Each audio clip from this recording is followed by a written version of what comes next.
Hey, what's up guys? Hope you're doing well. I'm doing so myself because today I bring you how to parry and dodge every attack of the king himself. So let's get started with the first tip. Once you activate the fight, hold back on the joystick. This will make the king jump back instead of attacking you straight up. Now, the attacks are divided in light attacks with no rings, heavy parryable, yellow rings, and heavy that you have to dodge, the ones with the red ring. On this how-to, we will focus on the heavy parryable and heavy with the red ring, because most of his attacks looks alike a lot, and it's hard to tell which is which, unless they show the red or yellow ring. I think it's better to get used to parry everything that can be parried. Also, keep in mind that each attack has a different speeds depending on what weapon he's using. Rule of thumb is the bigger the weapon, the more delayed those attacks will be. So keep in mind that in the opening, if you don't move back, he will have different attacks to open with. In this case, was the overhead sword slash. You want to wait until the sword is fully behind his head, and you can barely see it. That's when his attack will start, and you should press L1 to parry this attack. This attack is always followed by another slash but as a light attack, in the opposite direction. This you can simply block by holding L1 or parry when his body is fully extended, and at highest the attack will commence, and then you should press L1 to parry again. Next up, we have a red heavy attack, overhead hammer smash. This is another delay attack. You have to wait until the hammer is fully raised behind him, and you can only see half of the hammer head. You can dodge left or right, but never behind because you will get hit anyway. This attack is always followed by either another hammer smash or great axe thrust. If it is the great axe thrust, you can parry this attack or dodge. Whatever the case is, you will wait until he fully charges the axe behind him and he's completely turned. Then his attack will start and you will press L1 or dodge at this moment. For the AoE attack, you have two options here. One will always work and the other depends on the boss defense status. First, the one that will always work and most obvious is turn 180 degrees and run out of the AoE area, which is the green circle on the floor. The second is to use a runic attack to interrupt the attack, but this will only work as long as he doesn't have hyper armor.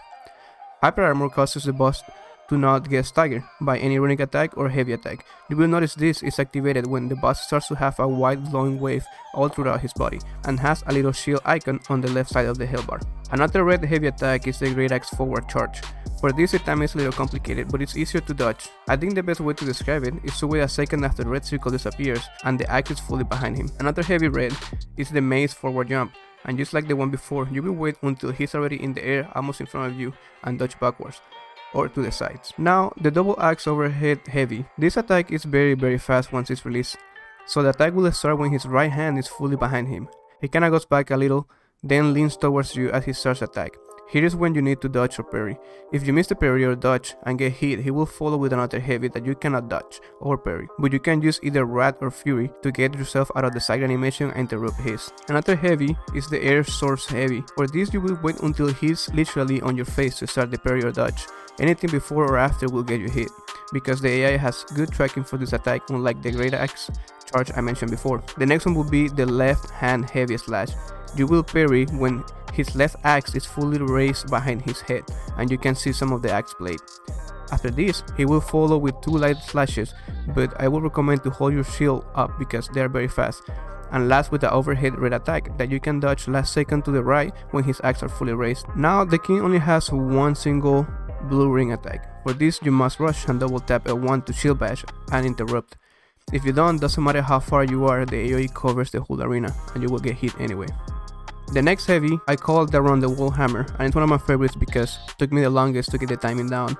This is a very delayed attack, and the best way to know when to parry is, first, his right leg has touched the floor, but it's hard to see because Kratos is covering that part of the screen, and two, his head has gone all around and is facing you again. He will repeat this attack a number of times, depending how much health bar he has left. The first swing will be the most delayed of them all, and the rest will be the same time, just a little faster than the very first. Each one of them can be dodged as well, only to the right or behind with the same timing as a parry. When he goes up in the air to the downward slam, your best bet is to wait till the green circle on the floor is full and double tap to dodge roll.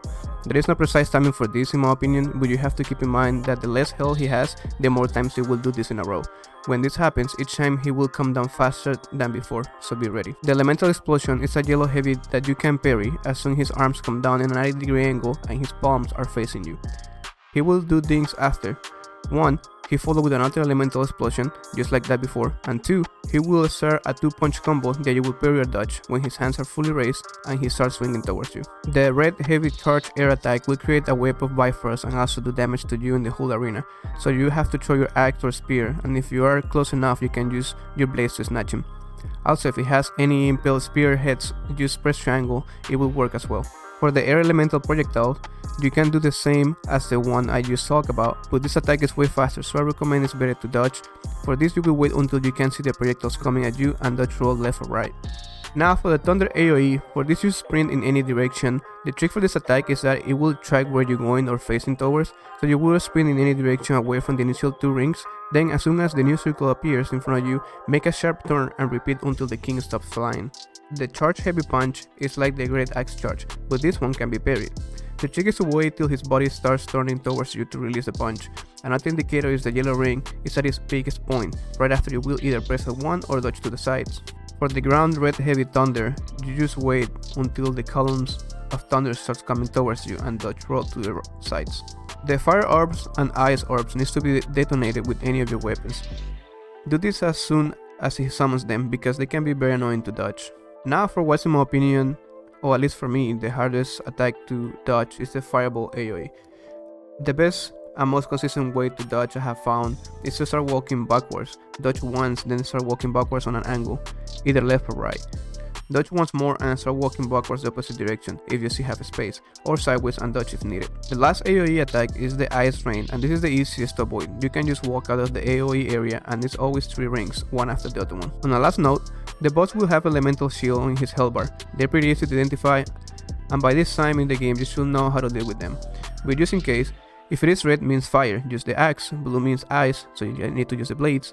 White, I'm not sure what that means, but use a spear. It's just the best for it.